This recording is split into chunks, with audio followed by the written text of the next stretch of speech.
नमस्कार,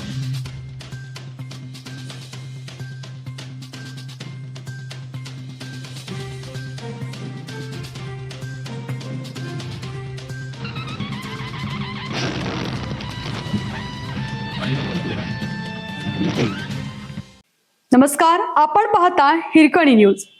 हिरकणी न्यूज प्रत्येक क्षण ताज्या घडामोडी आणि महत्त्वाच्या प्रत्येक बातमीसाठी नेहमी तत्पर. शिवसेना शिंदे गटाच्या नेत्यावर कोयत्याने हल्ला.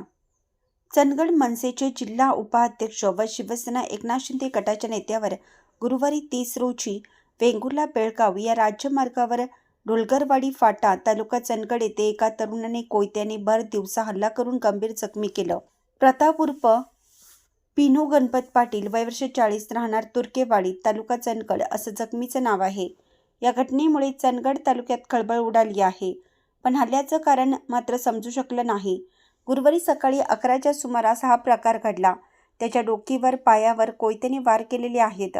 मारेकरी घटनास्थळावरून पसार झाला आहे. रक्तबंबाळ अवस्थेत प्रताप पाटील यांना रुग्णवाहिकेतून उपचारासाठी बेळगाव येथे हॉस्पिटलमध्ये दाखल करण्यात आले. यावेळी आणखीन एकाचा पाठलाग घेऊन हल्ला करण्याचा प्रयत्न झाल्याची चर्चा घटनास्थळी होती. लागलीच घटनास्थळी जाऊन चंदगड पोलिसांनी माहिती घेत तपासाला प्रारंभ केला. जखमीचे नातेवाईक घटनास्थळी आले होते. पण जखमीने अद्याप जबाब न दिल्याने हल्ला नेमका कुणी केला, त्यामागे कोणते कारण आहे, याविषयी चंदगड पोलिसातून अधिक माहिती मिळू शकली नाही. घटनास्थळी काही वेळ तणावपूर्ण परिस्थिती निर्माण झाली होती.